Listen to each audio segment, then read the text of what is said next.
You don't want your money stuck in the property, and if you've got a large lump of cash in there, it's great, but it's really going to restrict your onward ability to scale your portfolio. We also have a lot of seasoned investors who have built, kind of very large portfolios from this method. If you are a bit more ambitious and you are looking to, build a property empire, or you're looking to have a passive income or a pot for retirement, then the BRRR strategy is the way that you can do that relatively quickly.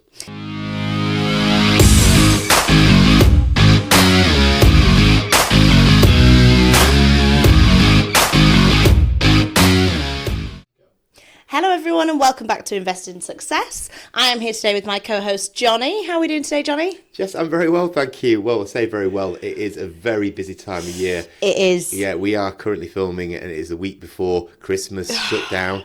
Lawyers, investors, purchasers, everybody is wanting to move and time is running out. Yeah. 3 days left to get multiple transactions across the line, but it's all good. Yeah, I think we'll be able to get there. We'll keep our fingers crossed for all of it, but so far, But to take a bit of a break from that, we have decided today to film another podcast. So we've had some amazing feedback from some of the podcasts that we've already done. Thank you to everyone who's already watched it. And today we wanted to have a conversation about our favourite strategy. Well, we'll say favourite. I think it's most popular, and it is for a reason.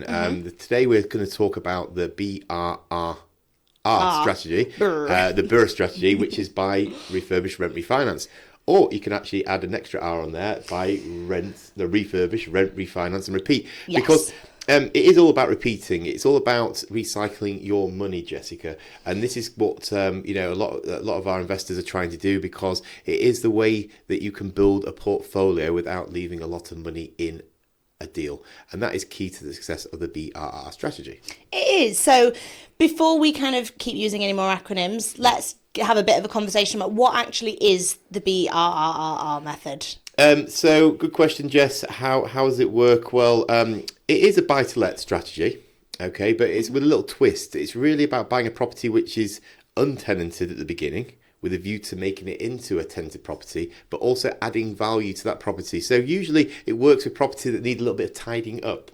Yes. Properties which have probably been left to ruin a little bit for whatever reason, and it's an opportunity really to acquire it under value, which is key. And the property sourcing company, all our deals are below market value, so you've got that added advantage and insulation from the market. But also the condition means that it's possibly more under the market value. Yeah, it's an opportunity to go in there and really add some value and put that property back into stock to the tenanted market, or to rental market, should I say, to tenant it. And then after a period of time, and we'll come on to why that period of time is important, because it does affect potentially your refinance value, you look to pull your cash back out by putting it onto a traditional buy-to-let mortgage. So really it's about acquiring the property first, which obviously you come to the right price, because the property sourcing company will be able to source you many properties which are suitable for this strategy. Shameless plug there. It is a shameless plug, yes. We're not in it for loving the money, aren't we? We're in it for money, but we're invested ourselves. But we want to make sure that this type of strategy is successful, and that's by providing a property which you can go in there and go, look, how can I put this back to market? What do I need to do to make it lettable? And that's usually by fixing it up. And that is something which could be a small fix-up, which many of them are, or some of them can be a bit more involved, maybe need a little bit more work if you want to kind of try really push that end value or attract that higher rent. But it really is the best way to kind of build your portfolio quickly and recycle that cash back out and put it onto a longer term buy-to-let product. And we're going to show you how we can do that today, aren't we? We are, yeah. So exactly as you say, in real simple terms, it is basically a way to recycle your cash. Now, I know a lot of people sometimes get a little bit confused or don't understand the wording of a refinance. So we've touched on it briefly before. Obviously, you can purchase either a full cash purchase or you can purchase with a bridge. But refinance is effectively taking out a mortgage, usually a buy-to-let mortgage, to either give you back your cash if you've done an all cash purchase, or to pay back your bridge to come off of the bridge. You don't want your money stuck in the property, and if you've got a large lump of cash in there, it's great, but it's really going to restrict your onward ability to scale your portfolio.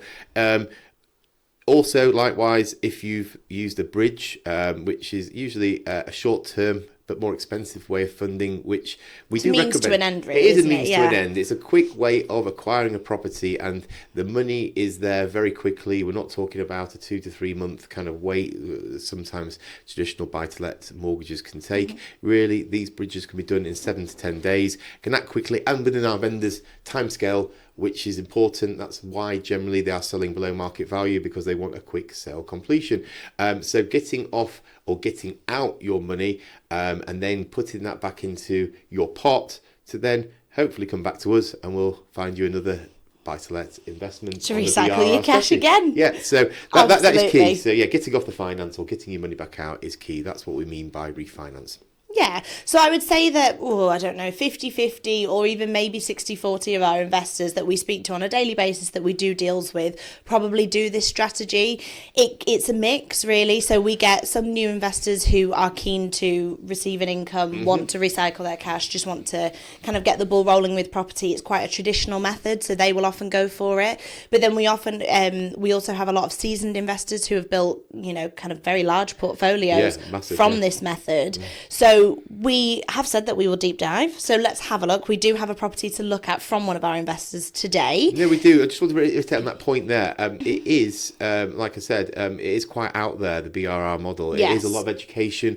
It may sound a bit, contradictory. We're kind of, educating you a bit today about it, but it is something that's pushed out there online, and it does make sense because it is a popular strategy. And you're quite right, about 50-50 of our investors, adopt this strategy. If you're looking just to kind of have one or two properties and you've got like a little kind of pot there, sometimes people just want to park the money and have a lower loan to value, and that's quite right. That's a normal just have a little income that they receive on a monthly basis to add to whatever their kind of day-to-day job is. But if you are a bit more ambitious and you are looking to build a property empire, or you're looking to have a passive income or a pot for retirement, then the BRR strategy is the way that you can do that relatively quickly.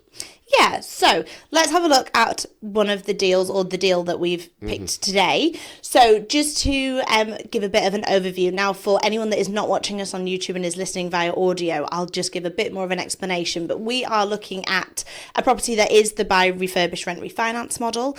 So one of our lovely investors, Mike, bought this property. He had sold a gym and he basically had some money, wanted to get into property, and this was the strategy he thought about. So we are looking at a kind of standard, very traditional 2-bedroom terrace property in Stoke-on-Trent.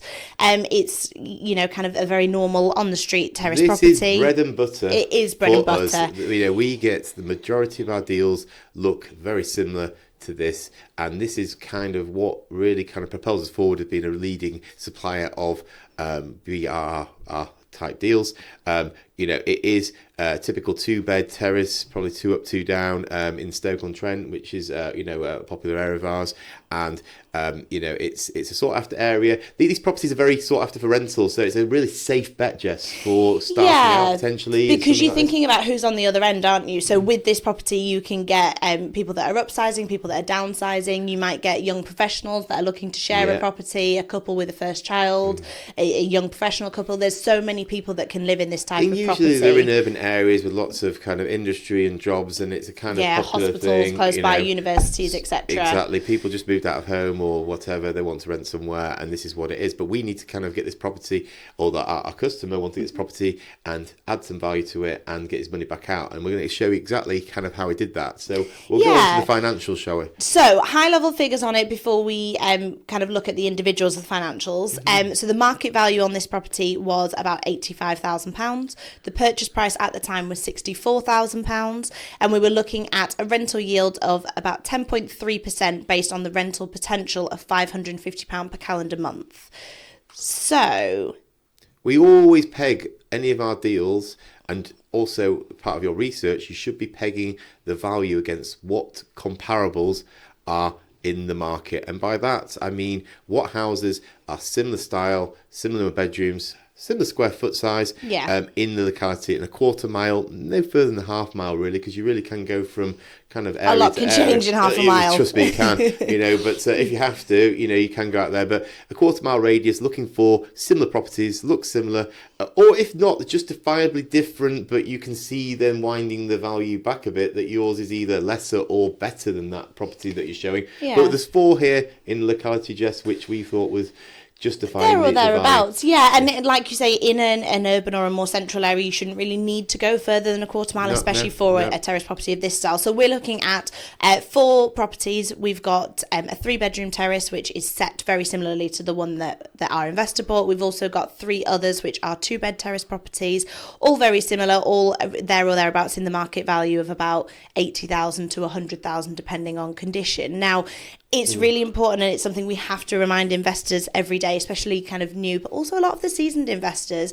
With comparables, there will always be good and bad. It's the same with anything. So when you are having a look at them, you need to be sure to have a look at in an ideal world, the not so good want, ones, but the great ones. 10 comparables exactly the same They're all with the perfect. value, and there, but sometimes you've got to, deep dive a little bit further into it and accept the fact that there might be something which is similar, sold, transacted a little bit lower, but there might be a reason behind that. I mean, obviously, as a business owner and what we do for the property buying and property sourcing company, people have got circumstance and might have sold that property because they want to sell it quickly, take a lesser value, but you can see the general rule that they're generally worth more. You might have one a bit less, one a bit higher, but we always work on the average. We're not going for the top comparable, but we're certainly looking at the cheaper or the worst one, and conditions key as well. But again, we are looking to see what can we get this property to revalue at after the works. Absolutely. This is what our client did. He looked, we advised, he agreed, and then we did a deal, and he bought it for £64,000. He did buy it for £64,000. So if we look at the finances or the financials of the deal, so he purchased the property for £64,000. Costs were 11,420. Now, when we refer to costs, Johnny, we are generally saying stamp duty, if it's applicable, the sourcing fee that's payable, your solicitor's fees, and then any refurbishment that needs to be done. That's always in the cost estimates or cost value or actual, as in this case there. So the buyer was in for £74,420. Now, what we were trying to do is get this property to value up, and he bought it on a rough value of 85, did some work to it, and he got a revaluation value at 90,000, Jess? He did. He got a revaluation at 90,000. So that was at the point of refinance. The lender said that they would lend on 90,000. So his refinance cash out, he did, because we said about 85,000, but that little bit extra that he spent. So the refinance cash out figure was 67,500, and so money left in the actual deal was only 7,920, which is his actual cash left. So in he's the bought property. a house, he's done some work, he's tenanted it. Annual rents produced an overage after his mortgage. I believe that's what we quote as well. And then he pulled the majority of his money back out. Now, ideally, he'd like to get it all out, but we're looking at leaving as little as possible. He left £7,920 in there. And also, he's got retained equity of nearly £22,500, which is great because this deal's been successful. He's left a little bit of money in. He's got rent overage, and he's got £22,500 equity and ready to go again.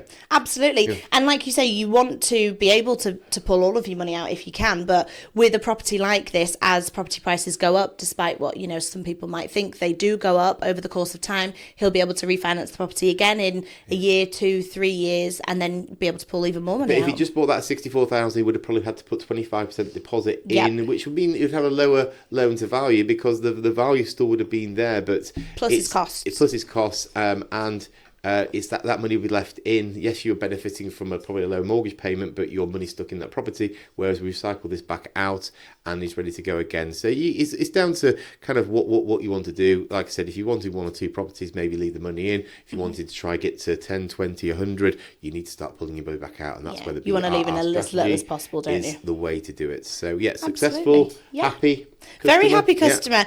We touched very briefly on the net annual rent, but when we, in terms of the figures that we use, when we are referring to the net annual rent, it is the rent over the course of the year, taking away the average mortgage payment. So that was 4,628. We've got some nice pictures as well to show what they did. So we have a little success story. So again, for anyone that's not kind of watching us, the property, it didn't really need, it depends how you look at it, it didn't really need much work, but he basically took out all of the wallpaper, all of the kind of old paint. It didn't look, it was quite dated, didn't look that great. Whitewashed it, so painted all the property achieved a higher rent by doing this? I think he did, yeah. So just from making it so much fresher, and wallpaper's great, but not everybody wants the same wallpaper as you. So whitewashing a property, which is effectively just painting all of the walls white, making it attractive to grey multiple carpets people. a lot, or neutral carpets. He replaced the kitchen cupboards, which again made it look like a brand new kitchen, even though it was the same. It's always a good idea. That's a cheap way rather than doing a full kitchen. New flooring in a kitchen again can make a huge difference. So he spent £5,000, renovated the whole property, made it look so much fresher, and it is actually now let at £695 as opposed to the £550. So that is the uplift. So over the course of the year, he's getting an extra nearly £2,000, £1,800. That's really good. You can see really good, really happy with that, and exactly what we would advise. Don't do any more than that.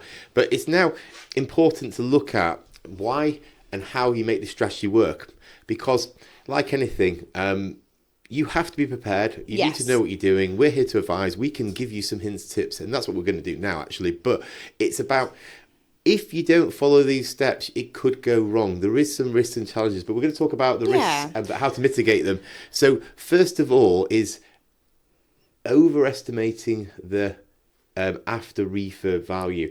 Now, if you've not done the research and looked at your comps and things like that, and you're expecting that you're going to achieve a higher level of valuation for refinance, and you've by only looking at those amazing comps and not taking into account so not going on the average, others. going the higher there, and maybe you've overpaid for the property because you've not bought it below market value or come to the property sourcing company. But you could then get stuck with leaving more money in the property, because if you're not achieving that value, or you've underestimated the after refurb value and it goes wrong and the value says it's not worth, in this case, 90, they come back and say it's worth 75, you will have a lot more money left in, and then you'll end up pretty much with a buy-to-let rather than the BRRR opportunity.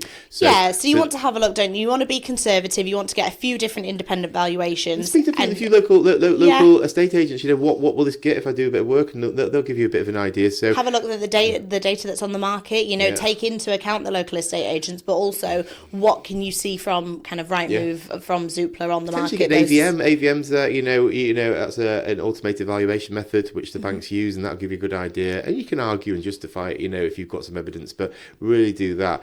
I think another thing is, we always say this, is do not overspend, or do not underestimate the refurb costs. So it's a fine line between both, isn't it? Yeah. Fine line. I mean, look, I've been guilty of this because I probably still live in the noughties. I still think a refurb is £8,000. Yeah, regardless of what needs to be done. Full refurb, should I say, not a lick of paint, but yes,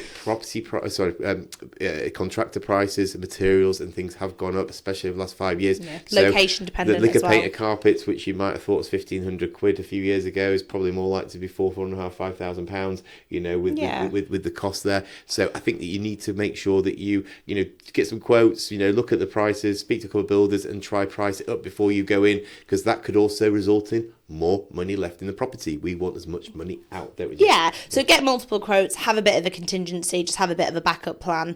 Refinance timing is also really important. So especially when you are kind of buying below market value, buying in a quick market, some lenders require a minimum ownership period. Typically this is 6 months. So when you are having a look at the deal, when it is, if you are on a bridge, or even if you're buying cash, have a think about what costs you're going to have over the course of 6 months. You can refinance earlier, but you may not get the higher value. I think it's not something we'd recommend. For a lender to be happy, they want to see 6 months ownership generally, and they would want to still see works and done. So keep those receipts, keep those before and after pictures. When it comes through to value, then hopefully you'll achieve that higher price that you're trying to we've told you that it should go for, and you've done your research, and you hopefully will achieve that. Check their criteria early, really. And then there's just a couple of others, but void periods, bad tenants. So in an ideal world, we would all want the perfect tenant. Some of us have got very lucky, some of us have not had such lucky kind of examples of that. Get some in there. You don't want to spend some money and let them ruin it. So I would always be cautious of who you put in the property after you've done that. Vet them, have a deposit, make sure that you're having a conversation. And again, it's having a contingency, so be aware that you might have a loss of rent, or there might be things to fix. And I think also as well, interest rates do go up and down, and keep your eye on the market and the economy, because obviously an increase in interest rate may be increasing in cost of borrowing, which may kind of throw your kind of estimated rent over leverage out, and you want to try also make as much money on the rent as possible, and also make sure you make that pay rate, because the lenders do want to see about 130% above your mortgage payment. So that's the stress test. If a percentage point goes up, it might throw that out, and you'll get a lower loan to value. And that is also a problem. But you want to ride the wave, don't you? I mean, interest rates do go up, but sometimes on occasion they do come down. Maybe fix in if you're worried about it, or variable if you think they're going to go down. But if you mitigate those kind of risks, you should have a successful BRRR investment. Yes, you should. Yes. Great stuff. Is there anything else that we need to discuss at all, Jess, on this strategy? Or is it the case if you've got any questions and you want to kind of get involved, call us and we will help you find the perfect investment? Yeah, drop us a message on Instagram at Property Sourcing Company, or leave a comment below, and we'll be more than happy to answer any questions or discuss. But for now, thank you very much for listening, and we'll see you next time. See you later.